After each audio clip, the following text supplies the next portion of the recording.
কাপড় জুখে মিটারেরে গাখির জুখে লিটারেরে স্বাধীনতা কেনেকে জুখিব আপনালোকে যার পকেটত টকা আছে সি স্বাধীন যার পকেটত টকা নাই সি গোলাম হয় গোলাম যি কাগজে মানুহৰ সমৃদ্ধিৰ কাৰণে মানুহক সুখী জীৱন দিয়াৰ কাৰণে যি কাগজ ছপোৱা হৈছিল এই কাগজে মানুহৰ মগজু বেয়া কৰি দিলে কিন্তু প্ৰতি ভোটাৰে নাগৰিকে প্ৰতি মাহে টকা পাব লাগে বুলি ক'লে এওঁলোকৰ গাত লাগে কাৰণ তেনেকুৱা ধৰণৰ কোনো কথাটো আজিলৈকে শুনা নাই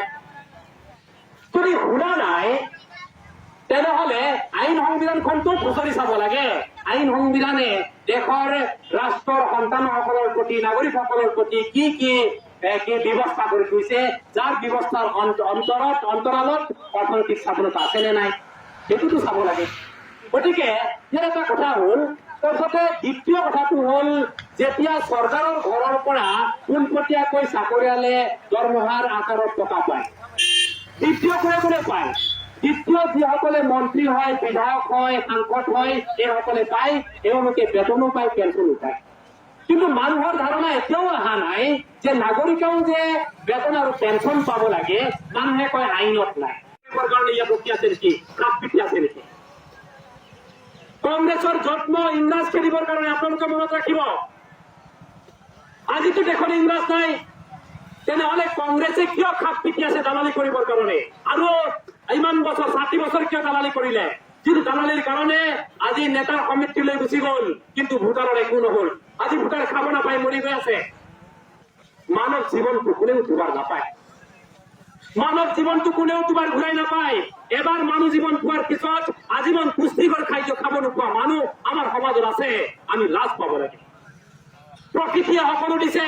প্ৰকৃতি দি আছে প্ৰকৃতিয়ে আকাশ দিছে বায়ু দিছে চন্দ্ৰ দিছে প্ৰকৃতিয়ে হাৱা পানী দিছে প্ৰকৃতিয়ে মাটি দিছে শিল দিছে বালি দিছে প্ৰকৃতিয়ে গছ গছনি দিছে চৰাই চিৰিকটি দিছে পশু পক্ষী দিছে প্ৰকৃতিয়ে সোণা দিছে ৰূপা দিছে মণি মুকুতা দিছে প্ৰকৃতিয়ে ধান চাউল দিছে প্ৰকৃতিয়ে আপেল ফল কমলা দিছে ইয়াত কোনেও সৃষ্টি কৰিব নোৱাৰে প্ৰকৃতিয়ে দিয়া কিছুমান খেদা হল কিন্তু বিজেপি আজিও কিয় খাপ পিটি বহি আছে নিশ্চয় আপোনাৰ মোৰ ওপৰত দালালি কৰিবৰ কাৰণে ৰখি আছে একো কৰিবৰ কাৰণে ৰখি থকা নাই আমাৰ হাঁহি উঠে এইসকল নেতা হাঁহি উঠে আমি চৰকাৰৰ ঘৰৰ নেতাসকলকতো কমকে হাঁহো আপোনালোকৰ ঘাটে বাটে থকা তিনিআলি চাৰিআলিত থকা নেতাৰূপী মানুহবিলাকক আমাৰ হাঁহি উঠে কিয় হাঁহি উঠে জানে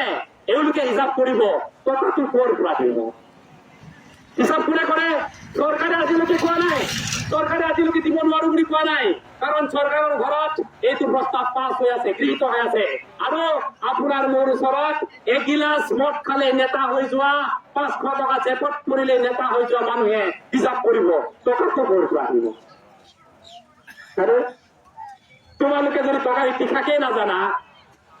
তোমালোকে যদি সমাজ ব্যৱস্থাৰ কথাই নাজানা তোমালোকে যদি ৰাজনীতিৰ ব্যৱস্থাৰ কথা নাজানা এই নিপীড়িত মানুহবিলাকক সকলৰ নামত শোষণ কৰিছা কিয় এওঁলোকৰ ওপৰত নেতাগিৰি কৰিছা কিয় এটাই কথা আপোনালোকে মনত ৰাখি ল'ব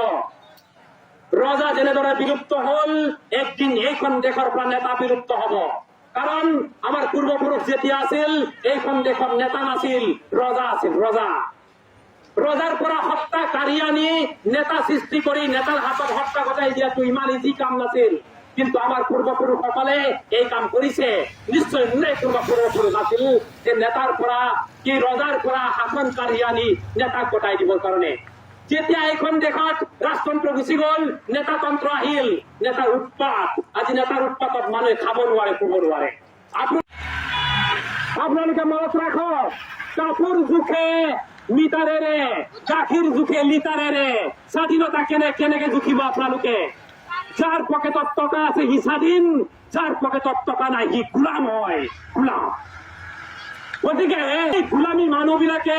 স্বাধীনতাৰ জয়গান গোৱাটো আমাৰ কাৰণে হাস্যকৰ বিষয় কিন্তু এইবিলাক শিকালে কোনে এইবিলাক শিকাইছে নেতাই জনসাধাৰণে নাজানে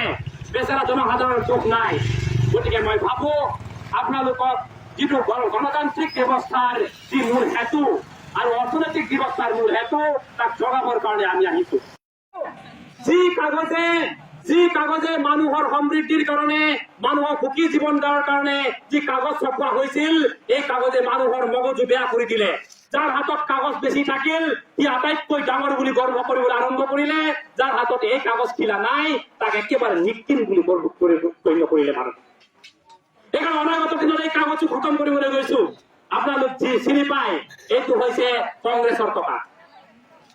এইটো পুৰণানো কংগ্ৰেছৰ টকা। কংগ্ৰেছৰ চৰকাৰ আছিল, নিজৰ ইচ্ছামতে ডিজাইন কৰি টকা ছপাইছিল, হয় নে নহয়? আৰু বিজেপি আহি গল, বিজেপি এইটো বনালে, এইটো বিজেপিৰ টকা। আৰু আমি এটা চ্যালেঞ্জ লৈছো,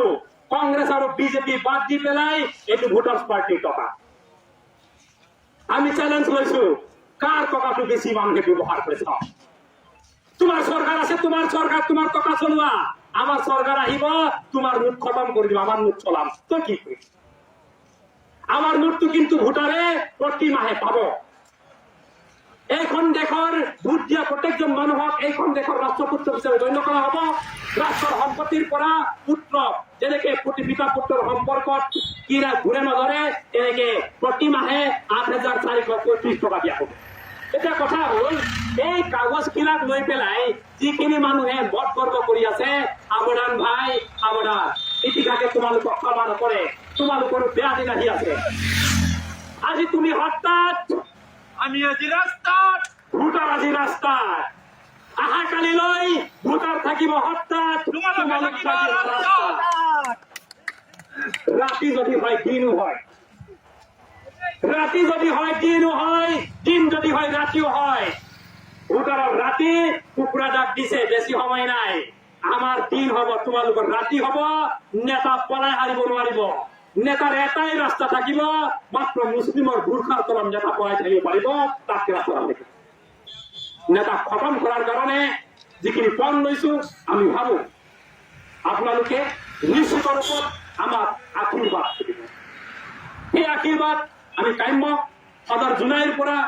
আমি 700 কিলোমিটাৰ খোজ কাঢ়িবৰ কাৰণে যিটো পণ লৈছো, সেই পণ আপোনালোকৰ দ্বাৰা সম্ভৱ। আপোনালোকে যদি অকমান মৰম কৰে, আপোনালোকে যদি অকমান সাহস দিয়ে, আপোনালোকে যদি অকমান আশীৰ্বাদ দিয়ে, নিশ্চিত ৰূপত আমাৰ ভৰি থমকি নৰব।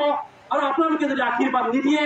আপোনালোকে যদি বেয়া পায়, আপোনালোকে যদি আপোনালোকৰ হকৰ বিৰুদ্ধে, আপোনালোকৰ অধিকাৰৰ বিৰুদ্ধে কওঁতে যদি বেয়া পায়, তেনেহলে আমাৰ ভৰি থমকি যাব।